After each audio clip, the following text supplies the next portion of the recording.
fil Qur'anil Karim. Ya ayyuhalladzina amanu taqullaha haqqa tuqatih wa la tamutunna illa wa antum muslimun. Wa qala an-nabiy sallallahu alaihi wasallam, fa inna asdaqal hadits kitabullah wa khairal hadi Muhammadin sallallahu alaihi wasallam wa syarrul umur muhdatsatuha wa kullu muhdatsatin bid'ah wa kullu bid'atin dhalalah wa kullu dhalalatin finnar. Ikhwani, saudara-saudara yang dimuliakan Allah Subhanahu wa taala, pada pembahasan yang lalu sudah kita jelaskan tentang macam fitnah atau pertanyaan yang akan ditanyakan di alam kuburan. Bahwasanya nanti tatkala kita sudah meninggal dan ruh kita sudah dicabut, maka setelah di alam barzah atau alam kuburan akan ada dua malaikat yang bertanya kepada yang sudah meninggal dengan pertanyaan, man rabbuk wa man nabiyyu wa ma dinuk. Siapa Rabbmu? Ya. Siapa nabimu dan apa agamamu? Orang muslim bisa lantang menjawabnya, dia mendapatkan kenikmatan di alam kubur. Sedangkan orang kafir dia tidak bisa menjawab, bahkan dia mengatakan la adri. Begitu pula orang munafik, dia tidak bisa mengatakan kecuali la adri, sehingga dia mendapatkan siksaan di alam kubur. Jadi hadis yang menjelaskan yang panjang tersebut memberikan penjelasan kepada kita bahwasanya azabul qabr wa na'imul qabr, bahwasanya siksa kuburan dan kenikmatan kuburan itu ada. Itulah pendapat pandangan Ahlus Sunnah wal Jamaah, ya, yang selalu terus mengedepankan dalil daripada akal. Ya. Pada saat sekarang ini, insya Allah akan kita lanjutkan masih berkenaan tentang masalah fitnatul qabr, ujian di kuburan, dan pertanyaan dua malaikat. Yang akan kita jelaskan pada saat sekarang ini adalah halaman 142 yang nomor 4. Mu'alif memberikan penjelasan kepada kita tentang sifatul malakaini, sifat dua malaikat. Yang kecil 143. Yang kecil 142. Yang 42. Sifatul malakain. Yang besar 187 yang besar. 187. Ya Rabb. Sifatul malakaini sudah. Artinya yang dimaksud dengan sifatul malakain, sifat dua malaikat. Jadi dua malaikat yang akan bertanya kepada orang yang sudah mati di kuburan itu memiliki sifat. Sifatnya bagaimana mereka itu? Dua malaikat itu sifatnya bagaimana? Tentu permasalahan ini kita tidak boleh menjelaskan dengan akal kita, tidak. Akan tetapi bila mana ada dalil yang menjelaskan tentang sifat mereka, kita mesti percaya akan sifat tersebut. Kalau tidak ada dalil, masalah alam gaib ini tidak boleh mengira-ngira dengan prasangka. Nah, tapi kalau ada dalil yang mengatakan permasalahan yang gaib ini seperti sekarang ini, kita harus menerima dan meyakini permasalahan itu. Nah, dijelaskan dalam hadis Rasulullah SAW itu bahwasanya sifat dua malaikat itu adalah aswadani adraqani, dua hitam dan juga biru. Keduanya itu hitam dan keduanya adalah biru. Ahaduhuma al-munkar, salah satu dari dua malaikat itu adalah munkar.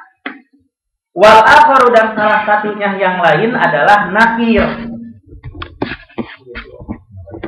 Jadi dua malaikat itu namanya adalah munkar dan nakir.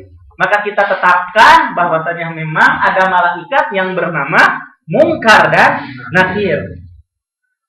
Berdasarkan dalil yang sahih yang dikeluarkan oleh Al-Imam At-Tirmidzi di dalam sahih jami'nya, qala sallallahu alaihi wasallam, bersabda Rasulullah sallallahu alaihi wasallam, idza qubiral mayyit, apabila mayit itu dikuburkan, atahu malakani, akan datang dua malaikat. Sifatnya bagaimana dua malaikat itu? Dijelaskan oleh Nabi sallallahu alaihi wasallam dalam hadis ini, aswadani ajraqani. Sifatnya itu dua-duanya hitam dan biru, dua-duanya itu. Aswadani ajraqani. Jadi aswadani ajraqani, aswadani dua hitam, dua biru. Gimana jadinya? Di perpaduan. Nah, seperti itu. Yang jelas dijelaskan dalam hadis ini seperti itu. Yuqalu, dikatakan li ahadihima, salah satu nama dari dua malaikat itu adalah al-munkar. Namanya munkar. Walil akhar, dan nama yang lain itu adalah an-nakir. Terus dalam penjelasan yang dijelaskan oleh Syekh Abu Zaid bin Muhammad Makki, tatkala beliau menjelaskan akidah wasitiyah, karena buku ini pada dasarnya ini materi akidah wasitiyah yang dikarang oleh Syekhul Islam Ibnu Taimiyah, terus disyarah dengan gaya modern pada zaman sekarang ini, dan syarah matan wasitiyah itu banyak. Abdul Rahman Al-Barra mensyarah kitab matan wasitiyah, Syekh Utsaimin, Syekh Shalih Fauzan, dan para masyayikh yang lainnya memberikan penjelasan tentang matan akidah wasitiyah.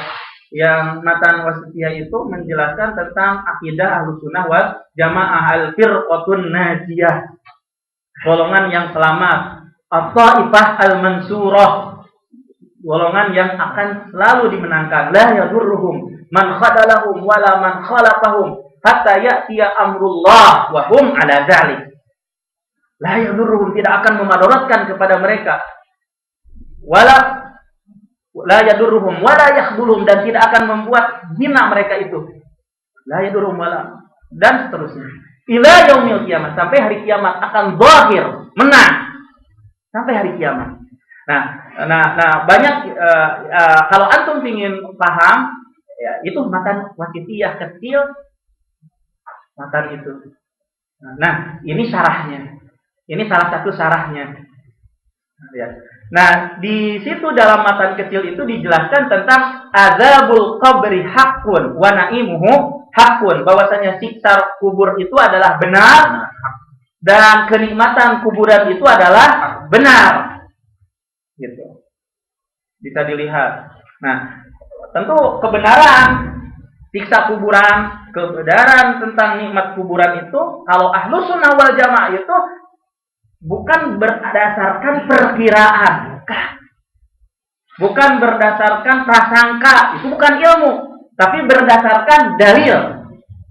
Nah, selalu Ahlussunnah wal Jamaah itu dalilnya apa tuh tentang kebenaran siksa kuburan itu, tentang kebenaran nikmatnya kuburan. Ini hadisnya. An Aisyah radhiyallahu anha, dari Aisyah, semoga Allah meridhoi kepadanya, istri Nabi sallallahu alaihi wasallam. Anna Yahudiyah dakhalat alaiha, orang Yahudi masuk kepadanya. Pada karat adzabul qabri, lalu Anna Yahudiyah dakhalat alaiha, orang Yahudi masuk kepada Aisyah. Pada karat, orang Yahudi menyebutkan adzabul qabri, siksa kuburan. Faqalat laha, maka orang Yahudi berkata kepada Aisyah, a'adzakillah min adzabil qabri, semoga Allah melindungi kamu dari siksa kuburan. Fasa'alat Aisyatu Rasulullah sallallahu alaihi wasallam. Kemudian Aisyah bertanya kepada Rasulullah sallallahu alaihi wasallam, Faqala, maka Nabi Shallallahu Alaihi Wasallam menjawab, na'am, ya, adabul qabri hakun, siksa kuburan itu benar. Jadi tatkala mendengar cerita orang Yahudi, ingin mempertegas lagi tentang apa yang dikatakan oleh perempuan Yahudiyah itu kepada Rasulullah SAW. Jadi orang Yahudiyah pada waktu itu percaya tentang adanya adabul qabr. Sekarang ada orang Muslim yang tidak percaya